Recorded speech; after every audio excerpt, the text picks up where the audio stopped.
আসসালামু আলাইকুম। বাংলাদেশের প্রশাসনিক ইতিহাসে আজ এক গুরুত্বপূর্ণ মাইলফলক সংযোজিত হয়েছে। দীর্ঘ প্রতীক্ষার অবসান ঘটিয়ে জাতীয় নবম বেতন স্কেল আনুষ্ঠানিকভাবে অনুমোদিত হয়েছে।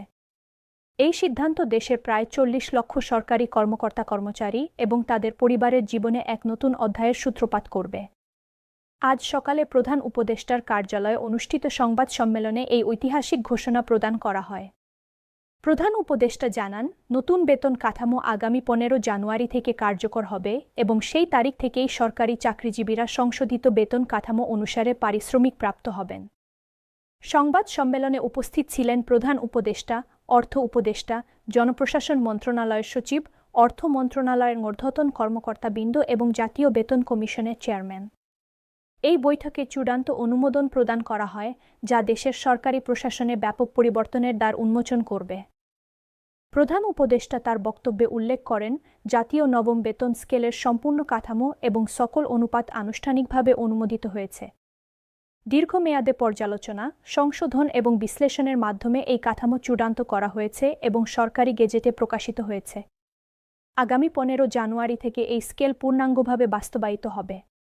তিনি আরও বলেন, সরকারি কর্মচারীরা রাষ্ট্রের মেরুদণ্ড। তাদের কল্যাণ নিশ্চিত করা ছাড়া দেশের সামগ্রিক উন্নয়ন সম্ভব নয়।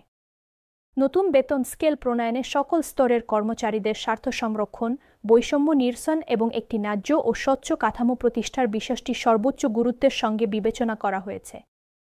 নবম বেতন স্কেলে মোট ১২টি গ্রেড নির্ধারণ করা হয়েছে। গ্রেডসমূহের মধ্যে বেতনের অনুপাত ১:৪ নির্ধারিত হয়েছে। অর্থাৎ সর্বোচ্চ গ্রেডের একজন কর্মকর্তা সর্বনিম্ন গ্রেডের কর্মচারীর তুলনায় সর্বোচ্চ ৪ গুণ বেতন লাভ করবেন। এই অনুপাত নির্ধারণের প্রধান উদ্দেশ্য প্রশাসনে বেতন বৈষম্য হ্রাস করা এবং পদোন্নতির সুষম সুযোগ নিশ্চিত করা। নতুন বেতন কাঠামো অনুসারে সর্বনিম্ন গ্রেডের মূল বেতন নির্ধারিত হয়েছে ৩১,০০০ টাকা। এই গ্রেডে অফিস সহায়ক, পরিচ্ছন্নতা কর্মী এবং সম্পর্যায়ের পদের কর্মচারীরা অন্তর্ভুক্ত থাকবেন। অপরদিকে সর্বোচ্চ গ্রেডের মূল বেতন হবে ১,৬০,০০০ টাকা। এই গ্রেডে সচিব পদমর্যাদার কর্মকর্তাগণ অন্তর্ভুক্ত থাকবেন। প্রধান উপদেষ্টা উল্লেখ করেন, একজন সাধারণ কর্মচারী থেকে শুরু করে সচিব পর্যন্ত সকলেই যাতে নিজেদের সম্মানিত অনুভব করেন সেই লক্ষ্যেই এই কাঠামো প্রণয়ন করা হয়েছে। বেতনের অনুপাত ১:৪-এ সীমিত রাখা এবং ১২টি সুস্পষ্ট ধাপে পদোন্নতির সুযোগ রাখার ফলে প্রতিটি কর্মচারী তার পেশাগত জীবনে উন্নতির পথ স্পষ্টভাবে দেখতে পাবেন। নবম বেতন স্কেলের সবচেয়ে উল্লেখযোগ্য এবং যুগান্তকারী বৈশিষ্ট্য হল শতভাগ পেনশন ব্যবস্থার প্রবর্তন। এটি বাংলাদেশের সরকারি চাকরির ইতিহাসে একটি মাইলফলক হিসেবে চিহ্নিত হবে। এই পেনশন ব্যবস্থা বাস্তবায়নে সরকার ৩টি সুনির্দিষ্ট পদক্ষেপ গ্রহণ করেছে। প্রথম পদক্ষেপ হিসেবে সম্পূর্ণ ডিজিটাল পেনশন ব্যবস্থা চালু করা হবে।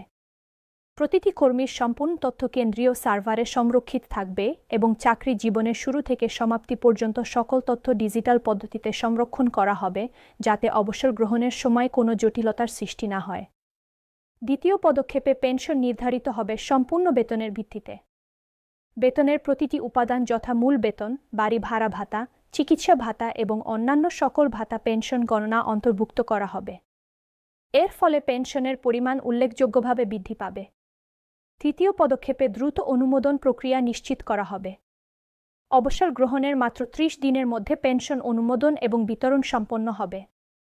এজন্য একটি স্বয়ংক্রিয় ব্যবস্থা প্রতিষ্ঠা করা হবে যা মানবিক হস্তক্ষেপ হ্রাস করবে এবং প্রক্রিয়াকে স্বচ্ছ ও ত্বরান্বিত করবে। অর্থ উপদেষ্টা জানান, এই পেনশন ব্যবস্থার ফলে সরকারি কর্মচারীদের অবসরোত্তর জীবন হবে নিরাপদ, সুরক্ষিত এবং মর্যাদাসম্পন্ন। তারা নিশ্চিন্তে অবসর গ্রহণ করতে পারবেন এই জেনে যে তাদের এবং তাদের পরিবারের ভবিষ্যৎ সুরক্ষিত রয়েছে। সরকার ইতোমধ্যে নবম বেতন স্কেলের আনুষ্ঠানিক গেজেট প্রকাশ করেছে। এতে বিস্তারিতভাবে প্রতিটি গ্রেডের বেতন কাঠামো, ভাতা, ইনক্রিমেন্ট এবং অন্যান্য সুবিধাদি উল্লেখ করা হয়েছে। বাস্তবায়ন প্রক্রিয়া সম্পর্কে জনপ্রশাসন সচিব জানান, প্রাথমিক পর্যায়ে প্রতিটি মন্ত্রণালয় এবং দপ্তরে গ্রেড ম্যাপিং কার্যক্রম সম্পন্ন করা হবে। প্রতিটি পদকে নতুন গ্রেড কাঠামোর সাথে সংযুক্ত করার এই কাজ ইতোমধ্যে শুরু হয়েছে এবং আগামী কয়েক দিনের মধ্যে সমাপ্ত হবে। পরবর্তী পর্যায়ে নতুন কাঠামো অনুযায়ী সফটওয়্যার এবং বেতন ব্যবস্থা হালনাগাদ করা হবে।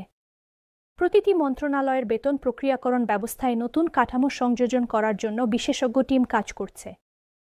চূড়ান্ত পর্যায়ে 15 জানুয়ারি থেকে সরকারি কর্মকর্তা এবং কর্মচারীরা নতুন কাঠামো অনুযায়ী বেতন প্রাপ্ত হবেন। প্রথম মাস থেকেই নতুন বেতন কাঠামোর সম্পূর্ণ সুবিধা তারা লাভ করবেন। সরকার জানিয়েছে, সম্পূর্ণ প্রক্রিয়া ডিজিটাল পদ্ধতিতে সম্পাদিত হবে। মাঠ পর্যায়ের প্রশাসন থেকে শুরু করে কেন্দ্রীয় মন্ত্রণালয় পর্যন্ত সকলেই অভিন্ন কাঠামোর আওতায় আসবে। কোনো ধরনের বৈষম্য বা বিভেদ থাকবে না। এই ঐতিহাসিক ঘোষণার পর সারা দেশের সরকারি দপ্তরগুলোতে ব্যাপক উৎসাহ ও স্বস্তির পরিবেশ পরিলক্ষিত হচ্ছে।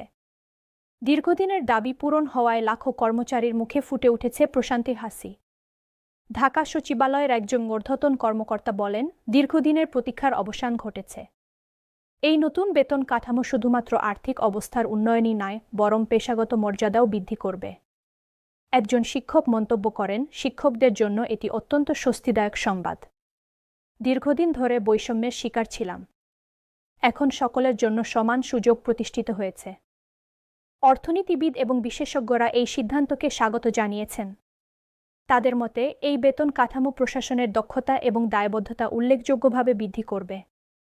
একজন অর্থনীতিবিদ বলেন, একটি ন্যায্য বেতন কাঠামো প্রশাসনিক সংস্কারের প্রথম এবং অত্যাবশ্যক পদক্ষেপ।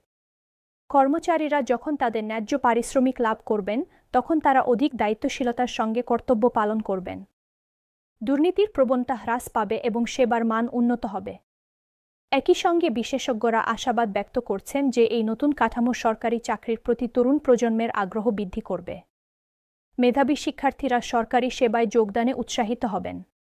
আজকের এই ঘোষণার মাধ্যমে বাংলাদেশের সরকারি বেতন ব্যবস্থায় নতুন যুগের সূচনা হল। 12টি গ্রেডে 1:4 বেতন অনুপাত, 31,000 টাকা থেকে 1,60,000 টাকার বেতন পরিসীমা এবং সর্বোপরি শতভাগ পেনশন বাস্তবায়ন একটি ঐতিহাসিক এবং যুগান্তকারী পদক্ষেপ হিসেবে বিবেচিত হচ্ছে। প্রধান উপদেষ্টা তার সমাপনী বক্তব্যে উল্লেখ করেন, এই বেতন স্কেল শুধুমাত্র একটি প্রশাসনিক সিদ্ধান্ত নয়। এটি সরকারি কর্মচারীদের প্রতি মূল্যায়ন, তাদের পরিশ্রমের স্বীকৃতি এবং ভবিষ্যৎ সুরক্ষায় সরকারের অঙ্গীকারের প্রতিফলন। এই স্কেল বাস্তবায়নের মাধ্যমে একটি শক্তিশালী, দক্ষ এবং সৎ প্রশাসন গঠনের পথে অগ্রযাত্রা অব্যাহত থাকবে। এখন সকলের দৃষ্টি আগামী 15 জানুয়ারির দিকে। সেদিন থেকে নতুন কাঠামো বেতন বিতরণ শুরু হবে এবং দেশের 40 লক্ষাধিক সরকারি চাকরিজীবী তাদের নতুন জীবনের বাস্তবতা উপলব্ধি করবেন। এই দিনটি হবে তাদের জীবনের একটি স্মরণীয় দিন। সরকার আশাবাদী যে এই নতুন বেতন কাঠামো শুধুমাত্র কর্মচারীদের জীবনমান উন্নয়ন করবে না, বরং সামগ্রিক প্রশাসনিক সক্ষমতা এবং সেবার মান বৃদ্ধিতেও সহায়ক ভূমিকা পালন করবে। এটি হবে একটি উভয় পক্ষের জন্য লাভজনক পরিস্থিতি। কর্মচারীরা পাবেন ন্যায্য পারিশ্রমিক এবং জনগণ পাবেন উন্নত সেবা। আপনাদের সঙ্গে থাকার জন্য ধন্যবাদ।